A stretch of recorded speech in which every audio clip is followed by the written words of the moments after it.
5 seconds. 4, 3, 2, 1, 0. మెల్లిగా కళ్ళు తెరవకుండా 2 చేతులు విడదీద్దాం. 2 అరచేతులు 2 కను రెప్పల మీద పెట్టుకుందాం. ఒక 5 seconds ఉంచుకుందాం కళ్ళ మీద. 5, 4, 3, 2, 1, 0. మెల్లిగా చేతులు తీస్తూ, చేతులు చూస్తూ, నవ్వుతూ చక్కగా మనం మెల్లిమెల్లిగా కళ్ళు తెరుద్దాం.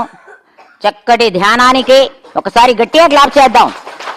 జై బోలో బ్రహ్మర్షి పితామహ పత్రిజీ గారికి, శ్రీ ఓషో భగవానుడికి, శ్రీ ఓషో భగవానుడికి. ఓషో అంటే హ్యాపీ బర్త్డే అండి.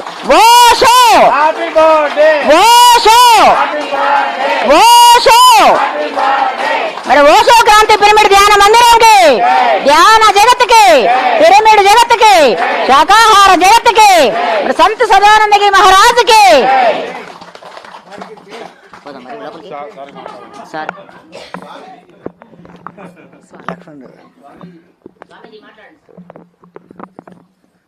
గం గణపతియే నమః, ఐం సరస్వతియే నమః, శ్రీ గురుభ్యో నమః. మా గురువు గారైనటువంటి మహంత్ హిమాలయ గిరిజీ మహారాజ్ వారి పాదపద్మములను మనసులో స్మరించుకొని విశ్వ చైతన్యము అనే ఆశ్రమంలో చైతన్యాన్ని ఇట్లా ఉంటుంది అని తెలియచెప్పిన ఒక మహాయోగి ఓషో. మనకు ఎందరో యోగులు తెలుసు. ఆ యోగుల్లో కొంతమందిని మనం సగం అర్థం చేసుకోగలం, 90% అర్థం చేసుకోగలం. 100కు 100% ఏ యోగిని మనం అర్థం చేసుకోలేం. మన దురదృష్టం కొద్దీ మనం అర్థం చేసుకోలేని మహాయోగి ఓషో. ఆ ఓషో తత్వం సరిగ్గా ఎవరికి ఎక్కలే. ఆయనేమో చెప్పుకుంటూ వెళ్ళాడు. వక్రంగా తీసుకున్న వాళ్ళు తీసుకొని ఓషో మార్గాన్ని కొంచెం దెబ్బతీశారు. ఓషో ఫిలాసఫీ చదవాలంటే ఆయన రాసిన అన్ని పుస్తకాలు చదవాలి. ఆయన అనేక సబ్జెక్టుల మీద చెప్పారు.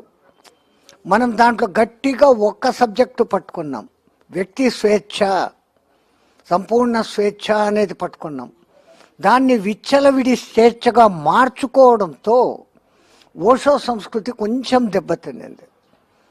దాన్ని మళ్ళీ లోకంలోకి తీసుకొని రావాలా అని ప్రయత్నం చేస్తున్నారు శ్రీమాన్ పత్రిజీ గారు. ఎందుకంటే ఒక యోగి యోగిని గుర్తిస్తాడు, మనం భ్రమలో పడతాం. ఒక యోగి యోగిని గుర్తిస్తాడు. ఆయన అందరికీ చెప్పేవారు, ఓషోను చదవండి, ఓషోను చదవండి. ఓషో చెప్పింది చేసింది కాదు, ఓషోను చదవండి. 60 ఏళ్ల జీవితంలో ఓషో ఎట్లెట్లా ఎదిగాడు, ఏం చెప్పాడు, ఏం చేశాడు. వినడం గొప్ప, చదవడం గొప్ప, ఆచరణ అన్నిటికీ మించిన గొప్ప.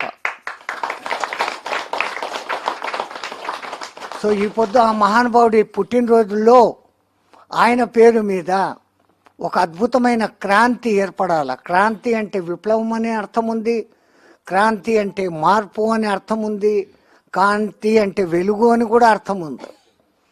ఆ మూడు జరగాలని ఆ శుభ సంకల్పంతో ఆయన ప్రియ శిష్యుడైన మహానుభావుడు ఎవడు, ఆయన పేరైతే నాకు తెలియదు, ఇక్కడనే ఉన్నాడు, ఎన్నే ఉన్నారు పక్కనే, రైట్.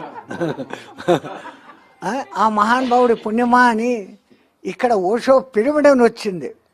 కానీ ఇక్కడ ఓషో సాహిత్యం అంతా కూడా చేరాలని ఆయన్ను కోరుకుంటూ, తద్వారా లోకానికి ఆ ఓషో అంటే నిజమైన ఓషో ఏమో అర్థమవుతుంది అని కోరుకుంటూ, జయ శ్రీమన్నారాయణ.